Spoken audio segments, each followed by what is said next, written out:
সুস্মিতা আর রাক্ষসের সুস্মিতার মধ্যে অনেক অনেক ডিফারেন্স আছে। অফকোর্স অনেক মানে 4 বছর প্রেম টেম 2021-এ বেরিয়েছে, আমি অনেকটা ম্যাচিওর্ডও হয়েছি এখন, আর ক্যারেক্টার ওয়াইজও অনেকটা ডিফারেন্ট। তাই এই জার্নিটা ভীষণ ভালো, এই জার্নিটা স্বপ্নের মতো আমার কাছে সত্যি। Every film is like a dream. আর অফকোর্স অনেক ডিফারেন্স আছে, আর সেটা ক্রমশ প্রকাশ। কলকাতার অভিনেত্রী সুস্মিতা চট্টোপাধ্যায় এবারই তার ঢাকায় সিনেমায় অভিষেক হয়েছে। ঈদে মুক্তি পাওয়া রাক্ষস সিনেমায় সিয়াম আহমেদের বিপরীতে অভিনয় করেছেন তিনি। এটি পরিচালনা করেছেন মেহেদী হাসান হৃদয়। সিনেমা মুক্তির আগেই সুস্মিতা জানিয়েছিলেন ঈদের সময় দর্শকের সঙ্গে নিজের প্রথম ঢালিউড সিনেমা উপভোগ করতে চান। প্রথম দিন না পারলেও ঈদের তৃতীয় দিন দর্শকের সঙ্গে রাক্ষস দেখলেন সুস্মিতা।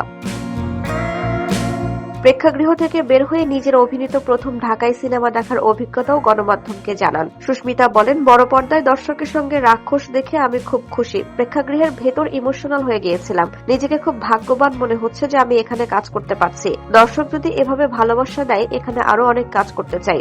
অভিনেত্রী আরো বলেন, শুটিং এর সময় যখন বাংলাদেশে এসেছিলাম তখন বলেছিলাম আমি সবার ভালোবাসা পেতে চাই। হল ভিজিটের সময় দর্শকের প্রতিক্রিয়া দেখে মনে হচ্ছে সেটা আমি পাচ্ছি। সবাই আমাকে অনেক ভালোবাসা দিচ্ছে।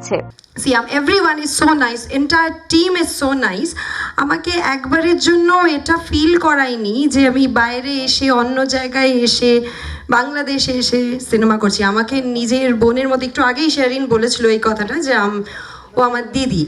তাই আমার মনে হয় যে এত আদর, আপ্যায়ন, ভালোবাসা, আমাকে একদম নিজের মতো করে নিয়েছে, ফ্যামিলির মতো।